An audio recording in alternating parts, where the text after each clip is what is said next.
Oh, Single parents, and the importance of having two in the household, and instill morals, instill family values where our families can leave legacies, okay, and we can build upon that.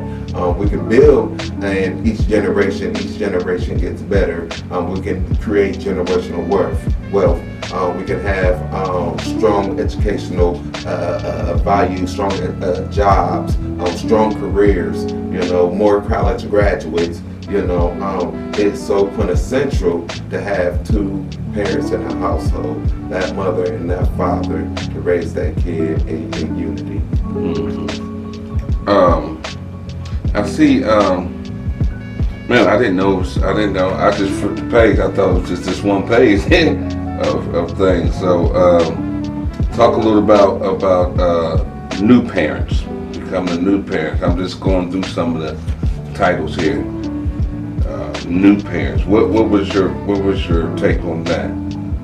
Being a new parent, because we got a lot of young parents now. We got kids raising kids, man. I would say, let me rephrase this question. What, as a nation of people, can we do to empower ourselves?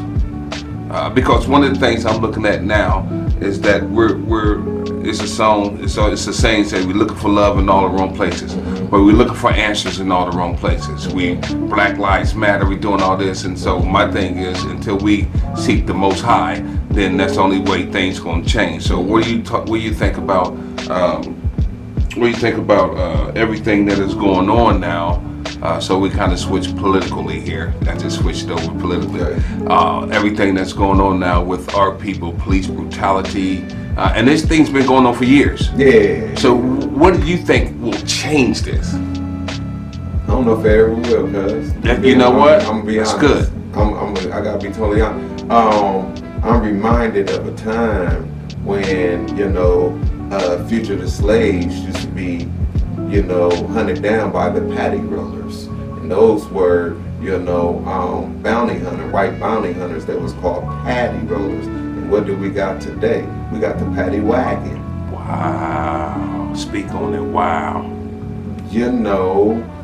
So it seemed just like absent in those founding documents that all men are created equal.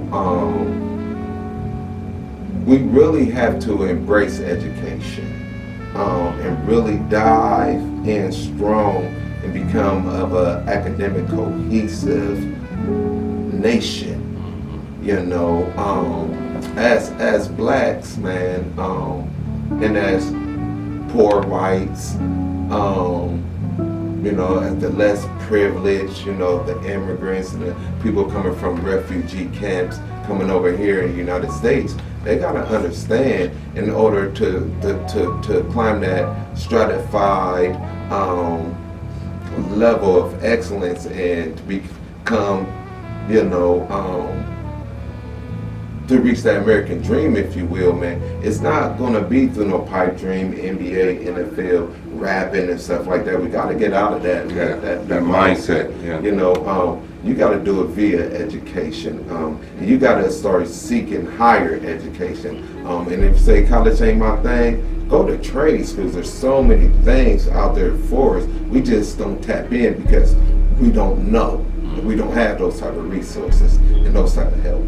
Yeah, and I believe we have to know this too, that the knowledge is out there. Yeah. You just gotta go get it. One thing I believe they say, well, just put it in the book, they ain't gonna read it. That's right. You know what I'm saying? Yeah. And the knowledge, the stuff I teach about in church, I teach about who we are as being the real Israelites, the real Jews, who God says we are. I teach about that, and not to be not the militant cats that you see out there on the street. You know what I'm saying? But to get us to understand our history instead of the history that they forced down our throat in schools. But the whole Black Lives Matter, and I think it's good, but police brutality. You said something.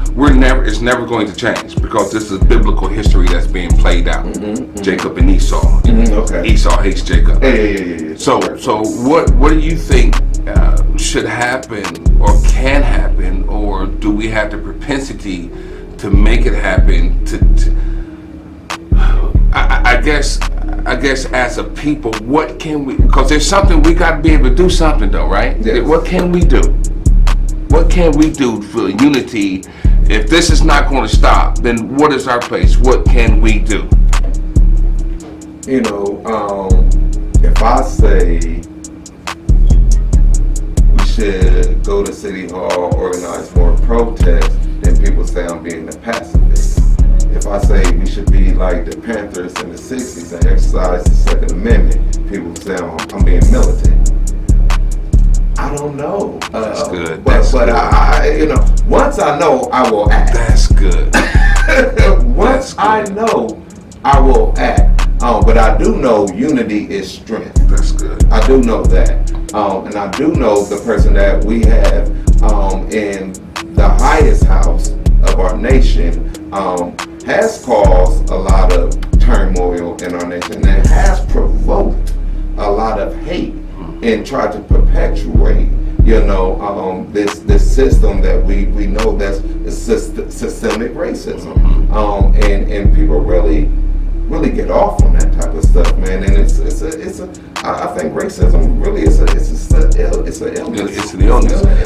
Because you say it now is that why would you be mad because we saying we're tired of people killing us? Why would people be mad because we're saying we're tired of people killing us? Why would the police officers get mad, throw their badge down because you can't choke a brother out no more? Yes. Yeah. And all it's doing, like I said, they got all this starts at home. Education starts at home. Religion starts at home. Racism starts at home. That's good. You know, you know, they got, you know, for the racist cops, don't think they don't got their little offsprings, you know, because all of it's a learned behavior. Don't think they don't got their little patrol badges and all that, and little water guns, and, you know, being the next Barney Fife. You know what I mean? Because it's a learned behavior. So in other words, it goes right back to the source. That's the parents. Yes. Whether it's two parents or one parent, that's right. It's the mindset of the parents. That's right. Speak to those parents there and educate their kids on how to have a mindset of want to do better than your parents. Yes. Yeah. Speak to that. It's your duty. It's your duty. I tell my wife all the time. People come and say, "Man, y'all did a wonderful job with your kids." Oh, we did. It was our duty. It's our duty. Yeah. It was an honor. Yeah. So parents, I mean, man, things are going to get hard. There's going to be times you're not going to have nothing to eat. There's going to be times where you're going to have to sacrifice food for your kids and you're not going to eat. Sometimes you're going to have to give up your bed for your kids. Sometimes you're going to have to be in shelters, okay? There's going to be hard times, but you're going to be tested. You can't give up. You can't run out. There's going to be times where you just want to give up, go in the towel, you know. But I'm telling you, you cannot give up because, again, it's not right for the kids because the kids didn't ask to be born, you know, but they're here. And so, therefore, it is your duty to make sure, you know, you're right. Now, I say this because I will say this. You say whatever you want to say. My biggest fear as a young father, because I was still in the streets. Deep in the streets. At the same time, I'm playing in the Power 5 football conference, you know. But my biggest fear is that one day I'll get killed before my daughter had the cognitive memory to know who I was. Wow. And then somebody else will raise my daughter and she would think that was bad. That was always my fear. And that right there transformed me to say, you know what? When I have my kids, I'm not living for myself anymore. I'm living for my kids. I'm living for my family. That's interesting. When I was out there in the streets, I remember my boy's grandfather told us, you don't want to be in jail talking about how my kid's doing. Right. He put his hands up in front of his face as these was the bars, and he said, you don't want another man raising your kids. And that stuck with me. Yes. You know what I'm saying? That stuck with me. I mean, and ain't my interview, but we did some ain't mine, stay off of me. You know, but so you said something. You said that's your duty. Don't pat yourself on the back because you're a good parent. Like or brother say, well, I take care of my kids. You're supposed to take care of your kids. To. That's You know right. what I'm saying?